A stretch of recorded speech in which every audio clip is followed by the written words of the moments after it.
In this video, we're sharing with you how to use the knowledge that you have on your Enneagram to reprogram your mind so that you can be happier. When you're happier, then everything makes sense. It's the ultimate currency to be happier. And if you take the knowledge that you have about your Enneagram and don't just identify with it, but use it as a tool to make yourself happier, isn't that the meaning of life?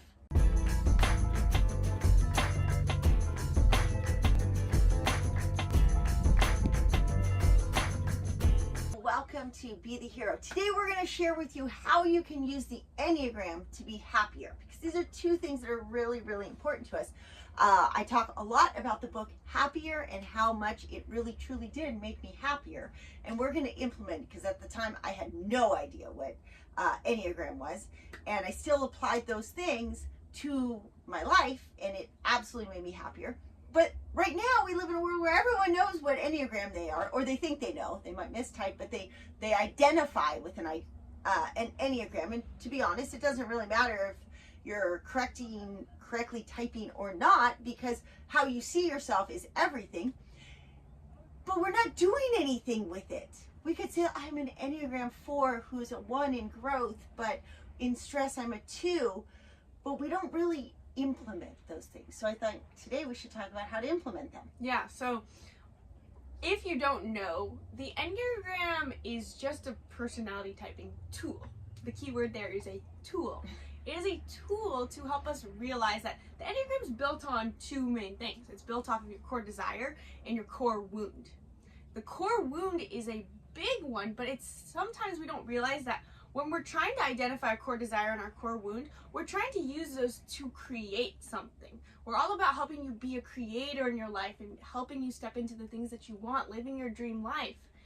And in order to actually do that, we have to be able to recognize this is what I want, and this is the thing that's standing in the way. But that's why Enneagram is an amazing thing. It helps us key in on the things that we do want. Even if you're typing wrong, it doesn't matter, because there's a part of you that if you're, let's say if I'm an Enneagram 3, if I thought I was an Enneagram 7, it wouldn't really matter, because maybe what it's helped telling me, and I'm identifying with the fact that I want to be a more fun person, or I want more adventure in my life. Use the Enneagram to get a clue of, okay, well, here's the thing that I want in my future.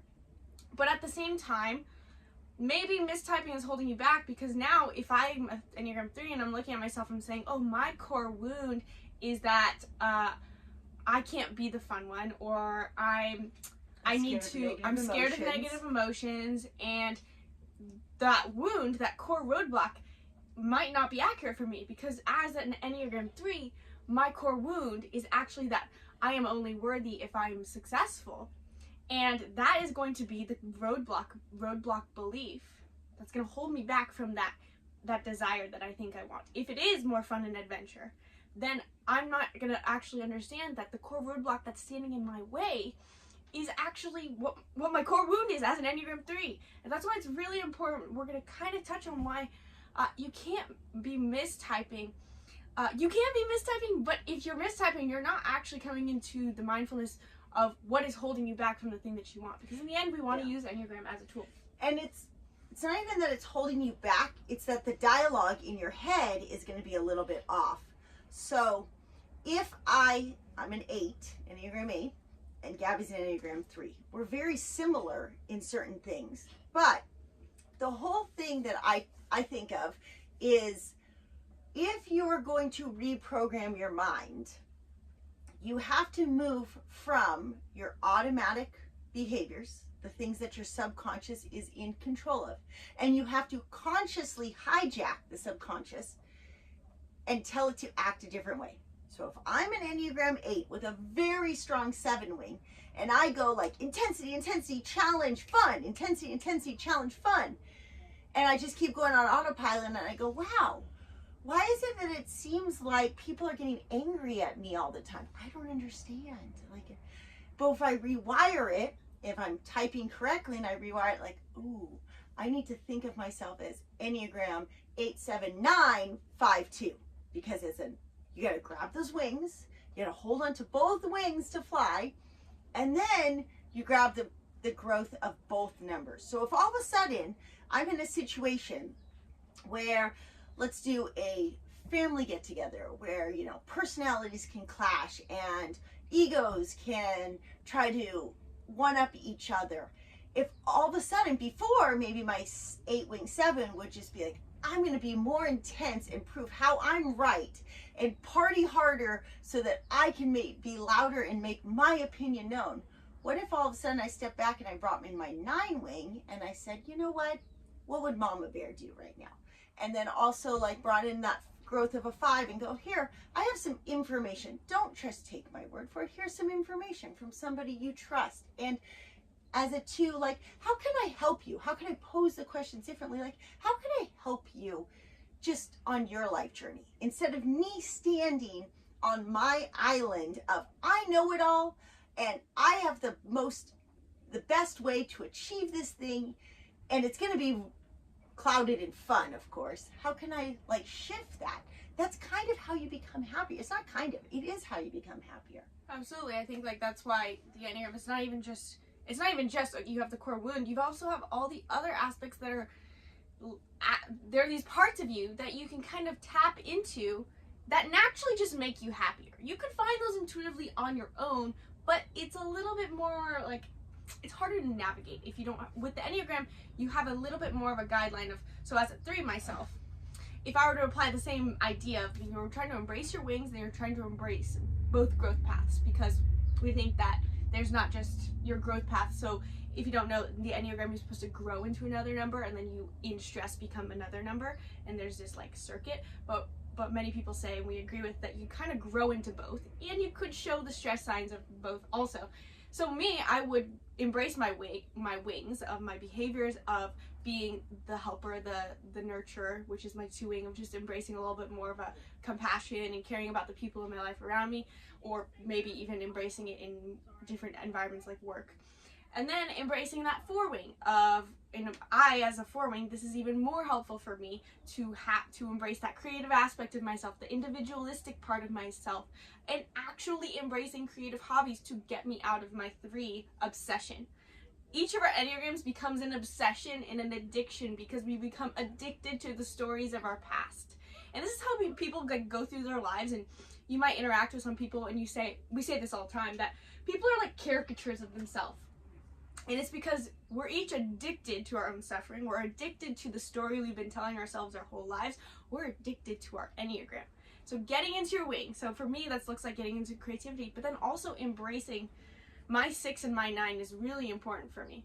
I'm embracing my 6 growth is all about learning to trust the process, trust the people, trust and at the same time, it's very, very similar to what growing into a 9 looks like for me, of just relaxing and Plus, not as a overworking. 6, you have to learn how to be loyal, because as a 3, you're confident, independent, I'm going to achieve on my own. And learning as a 3 to be loyal means like, hey, maybe you have to go with a team. Maybe you do see things and you're more driven, but maybe it's going to take teamwork. Yeah, it's maybe. a big part of it. I think seeing like, just because you can doesn't mean you have to. So keep in mind though that this Enneagram that you're holding, you are never going to let go of. This is so important. For you to be happier is not to change Enneagrams. There is no way that I'm going to turn into a 2. There's no way that Gabby is going to turn into a 6. This is why reprogramming is such a subtle shift in mindset. It's just a subtle shift. It's not me saying, I am not going to be an 8. I'm going to act like a 2. It's like, how can I act like a 2 while being an 8? Because authenticity is what makes you your Enneagram, your authentic self. Gabby is authentically a 3.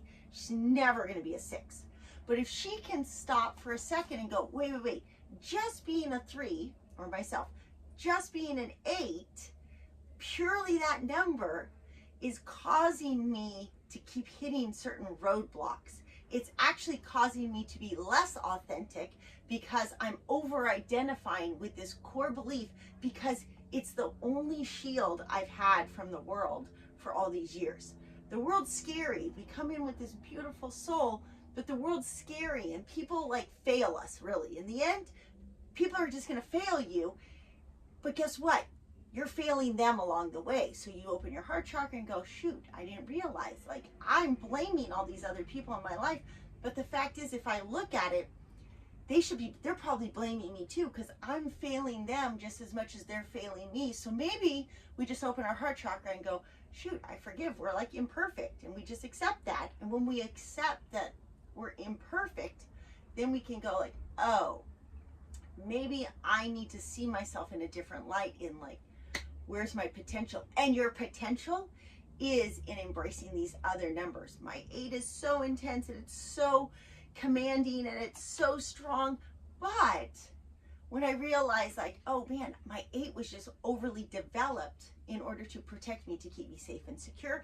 We needed something, right? Like, the world was scary. We needed something to protect us. We grabbed this armor.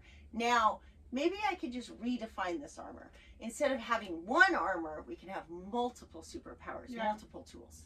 Yeah, your Enneagram is very much like this defense mechanism. It's a defense mechanism. Literally. It's literally a defense mechanism. Comes to your childhood programming, maybe how your astrology influences a little bit. Maybe it's one, maybe it's both, maybe it's the other one. But growing out of your Enneagram, I think what you're saying is absolutely true. And it kind of starts with being able to get a picture of, well, why would I go through all this work of reprogramming my mind if I don't know what I want? I think that's a hard one, because I think about myself, the parts of myself that I've been able to reprogram, the parts I have is because I've wanted so bad to be a certain type of person. I think about, one of the things that I would say that I probably have, I think I've managed to reprogram pretty well, is I've reprogrammed my worthiness block quite a bit. I had to go through, it took me many, many years to reprogram. Yeah. Oh, that's good. I want to give her affirmation real quick. She's done a really good job. And for a long, long time, I had variations of it. There was kind of just like, I had the belief that I was not worthy unless I was succeeding, very type 3. And it just was perpetuated. Like, because that was my very, very ingrained belief, every single thing in my life would either fuel it or justify it. Maybe not justify it. It either supports my belief or goes against my belief. And so if I go and I succeed, I feel great because it affirmed my belief. I'm now worthy because I succeed. Or go through my life and all the bad things I don't like in my life. Maybe it's that, for a long time I complained that I didn't have friends and I didn't like anyone and nobody liked me. And it was all revolving around this one belief. Maybe there was no ability to see the gray space and see, other people's journeys. But it was all my own belief that was operating. However, the only reason I was able to reprogram that was because of the desire for an emotional experience.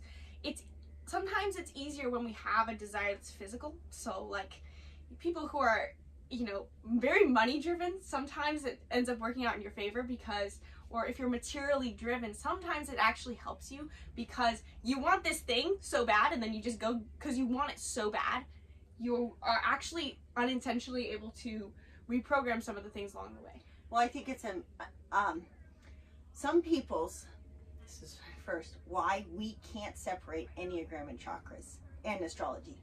Like, I want to be able to hey, we should just be this, but there's no way. They're all interconnected to such a deep degree. So people who happen to naturally manifest money abundance does not mean they're necessarily manifesting happiness, because it's such a strong primal drive to stay in those body chakras that they naturally work out of that solar plexus, maybe misaligned, but it's so powerful defense mechanism that money means survival.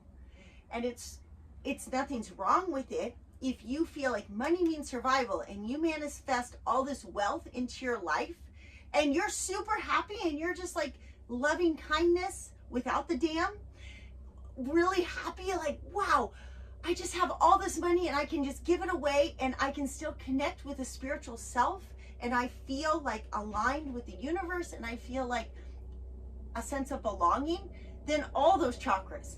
But if it's truly you're only measuring yourself in terms of, yeah, but I have all these assets. Like, I have all these things. My brother's never going to watch this, so I can say this. My brother was like, oh, so do you see how many guns I have? Do you see how much gold I have? Do you see how much silver I have? This property, I have this revenue stream. and he can't get pregnant. And I'm like, there's something missing. There's a sacral chakra blockage there that's happening. There's never enough. And that's not what we're talking about. We're talking about happiness. We might have sometimes money mindset blocks because we've experienced happiness beyond. So I'm going to try to connect a dot. What Gabby's explaining is there's this feeling a lot of times in youth, because I did a service and a disservice to pull her out of society at such a pivotal age. Watch her TED Talk if you haven't watched this. It's so important. And it was hard because she was shy when she was younger. I'm going to tell the story. She was shy. My child was shy. But she was so talented at the same time. And then we could have absolutely gone down this road of, okay, well, I'm going to help you be less shy and build your armor, and you're going to achieve more. You're going to score more goals, and you're going to get more gold medals and perfect 10s. And we're going to fulfill this success model. And because you fulfill this success model, then, you'll probably get a full ride to Yale because you're super smart. The girl was reading at 3 years old. Like, she's super smart.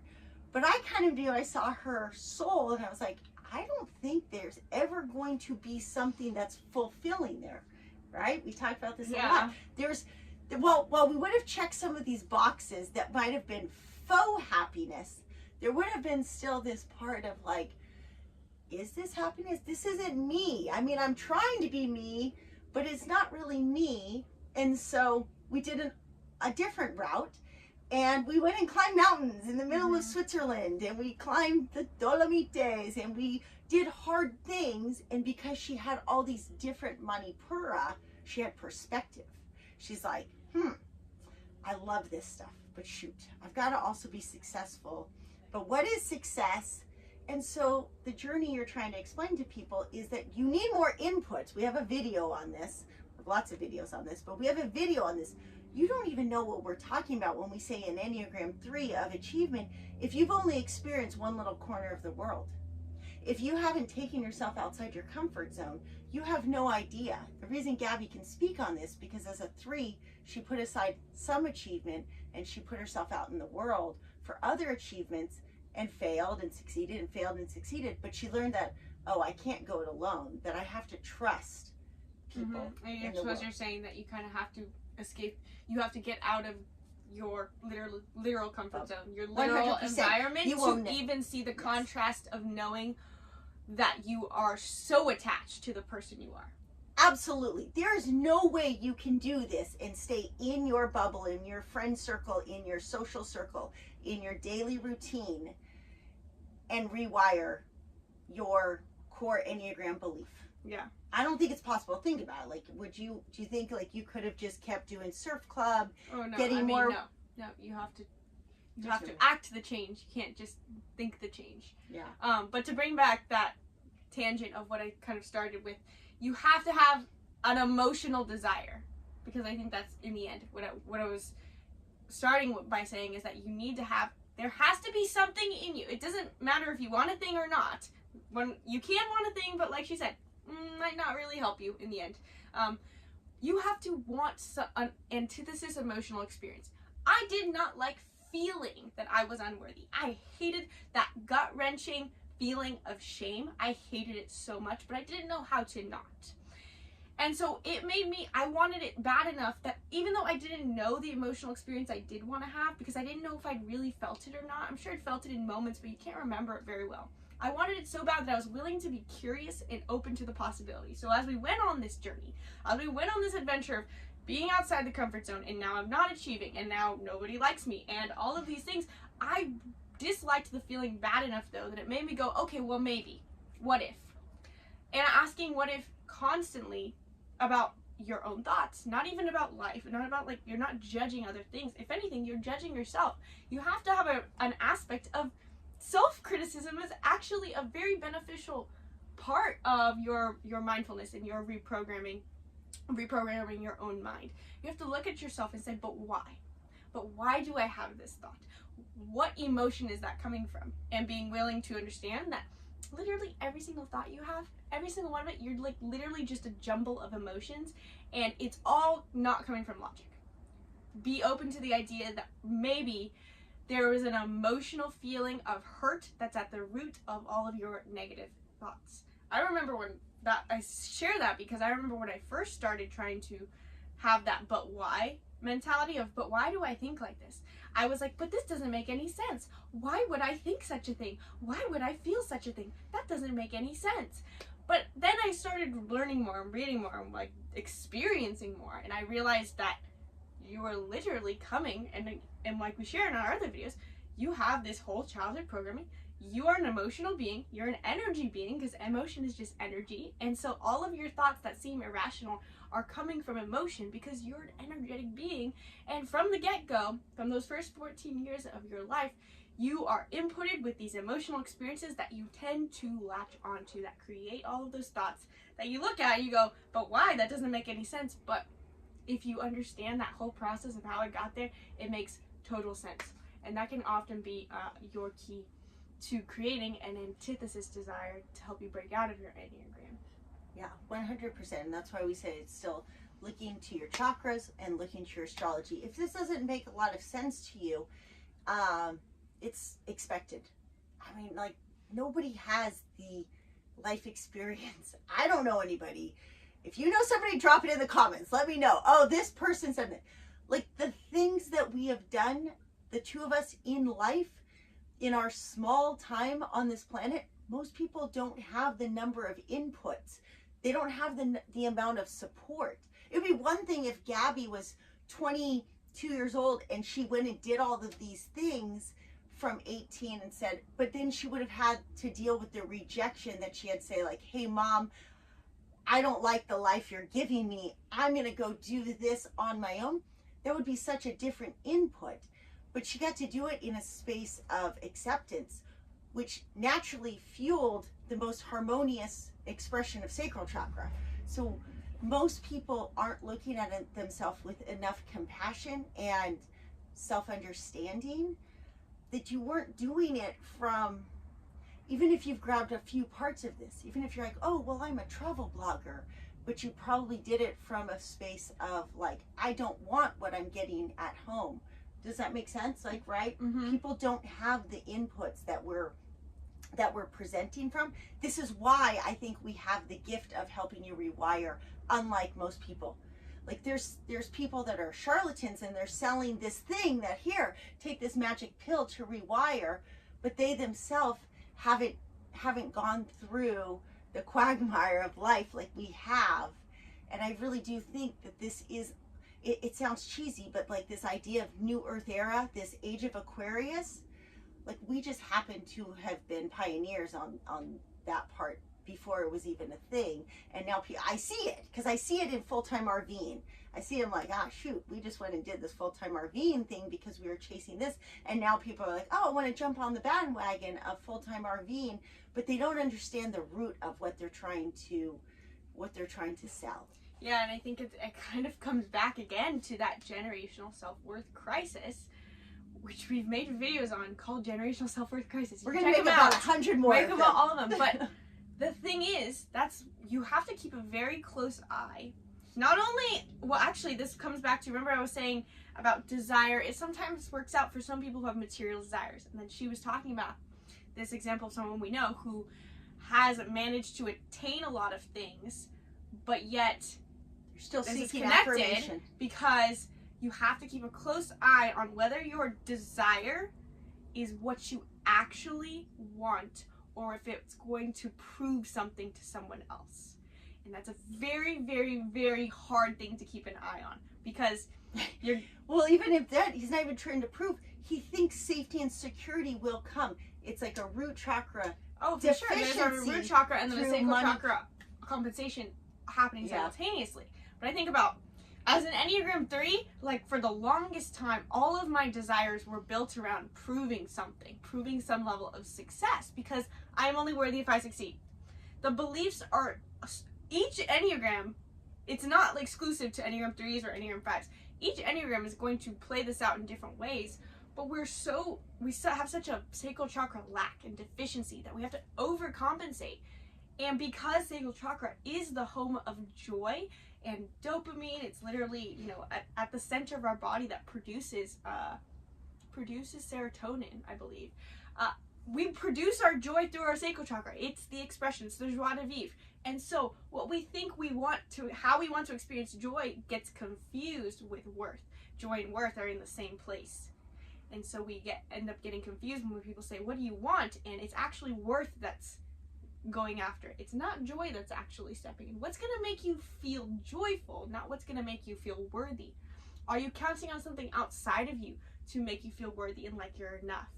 Or is it actually that you already know that you're enough, and it's this internal energy you're expressing for yourself, not showing anyone, not proving anything to anyone? And then once you have that, ask yourself, what do I want? Because if you're asking yourself, what do I want? And you don't think that you're enough, and you don't think that you're worthy, you don't think that you're lovable, now those beliefs are going to heavily influence what you think you want. It plays out in different ways. It plays out in career. We end up wanting to compensate in like, oh, well, what I want a better career because I want to prove something. Or I want a relationship and I want to meet the love of my life because I don't think I'm lovable, and so I need to compensate in that way. So you have to like pay attention and work on fulfilling that for yourself first, healing that unworthiness wound, healing that not enoughness wound, healing the generational sacral chakra crisis. Absolutely. So in the end, we hope he gave you a little insight that your Enneagram is the big first step into being happier, but it's not just a matter of telling yourself, I'm an Enneagram 5 who in growth becomes an 8, so I'm going to be just an 8.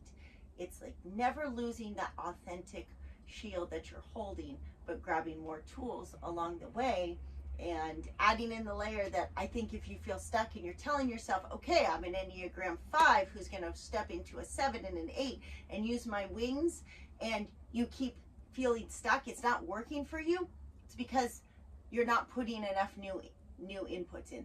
You're doing the same thing. You're actually doing the same thing on repeat in your environment. And sometimes you have to take bigger risks and try new things outside of your environment, because we're just thought and emotion. That's it.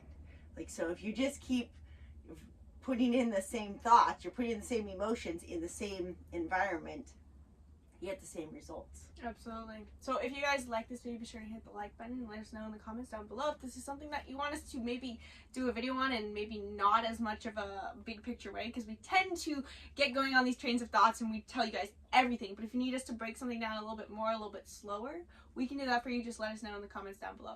Also, if you are interested in Enneagram, if you think you know what your Enneagram is and you're looking for some tools and a little bit more direct guidance on how do I embrace this whole 3, 4, 2, 6, 9, that whole growth path. We have an Enneagram growth hacker that's included in the Making Mindfulness Fun bundle. And this Making Mindfulness Fun bundle, you get at something like 30 different workbooks. So basically each workbook is about $1 per workbook, because it's all bundled together, and we want to just give you guys all the amazing tools that we have to offer. You can get that in the link in the description. Check out the Making Mindfulness Fun bundle. So I'm going to interject just for a second and because I know your journey. I absolutely know your journey, just like I knew her journey. It was simple. It was simple. Like, I can see her gifts. She's amazing. But when there was this point in our travels, I have to add this, because I think, like, I have to, like, you guys, you're listening. You want the solution. And the solution's so easy, and we do it so many different ways. But I think there was a time when Gabby would go out and do these competitions. It was a soccer competition, then it was a surf competition, then it was a competition with herself on the wall. And there was this feeling for her of like, I'm never. But if I just get this next medal, or if I just get this 12A, that then and it's cool to see that she did those paths. Like, we were 2 years ago, I'm never going to climb 12A, and now she climbs 12s like it's nothing. It's not a big deal. And I think that there's a point where she said, oh man, it was like, I'm never going to, and then like, okay, you're going to, and then she climbs them, and then it was like this antithesis of, well, maybe I should just be a dirtbag forever. Maybe this is happiness for you. It was like a swing on the pendulum of the other side. okay, well, like, all right, I'm not going to never. I do these things. Maybe I shouldn't aim for any career goals. And maybe I should just be like a climber. But a little bit. Continue. A little bit. Let's hear it. Let's hear it. Because at the end, she's telling you what you need to do. But in my heart, I'm like, no, this is what you really need to do. So she went to the other end of the spectrum of like, I just need to give up all of these achievement goals in career and I'm just going to climb forever. And I thought in my head, I'm like, well, I didn't think in my head. I said it to her. I'm like, yeah, that's going to get old in 6 months. Like, you're going to hit all these, like, and then what? Okay, now you're a 513 climber. Great. And then what? There's no way. Like, you have too much inside of you. You have too many gifts to share. The problem is more of a function of how do I balance the two? It was really more like, how do I balance this achievement while balancing trusting in the world and stepping into my North Node? So she's right. You absolutely need the Mikey Mindfulness Bundle. But to say that the Mikey Mindfulness Bundle is going to solve your problem, no way. It's just going to be a stepping stone in getting you less intimidated by us and believing in yourself. But you should download the Making Mindfulness Bundle. It's great. There's so much in it. If you're a self-learner and you're like, all right, boom, but it's not going to get you to the place that you actually want to be. Like Gabby, she needed to climb the 512. She needed to trust the world. And she needed to show up here and also share her journey with you, just like myself. I had to absolutely travel the world with my kids. I had to absolutely nurture them along the way. But I also have to step in and nurture you and say, like, hey, what you really need to do is you need to get the Making Mindfulness Bundle. You need to join Making Mindfulness Fun Bundle. Okay. But you actually even be the hero. It's not the end result. It's not the end answer. You do need to show up this Saturday with us on Be the Hero and actually get a pen in your hand and a paper in front of you and actually do the scripting exercises with us. 100%. You need to then flip the paper over and do the values part with Gabby, where you identify what's the extrinsic value, what's the intrinsic value, what's the self-limiting belief, that's the gap between the two. And then maybe listen to Isabel tell you, hey, it's, the star's here and the moon's here, and like that part, it's going to help. But you need to really get clear on what the end result is. That's what we're that's really the root of what we're saying. And you probably need one-on-one coaching to do that, because nobody's motivated enough just through a bundle and just through a group coaching. You need the one-on-one, but you might not be ready for the one-on-one, and we still love you if you're not ready for the one-on-one. But in the end, the bundle's the first step, the group coaching is the second step, and when you're ready to actually get clarity on it and do what you need to do for your coaching somewhere. Well, I'm just like, it's obvious. This is the path you need. It might not be the path you're ready for, but it's definitely the path you need, because what's holding you back is the thing that you're most scared to admit.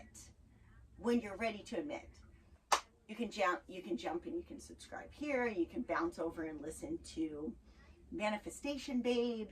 You can do all of these things that society wants you to outsource.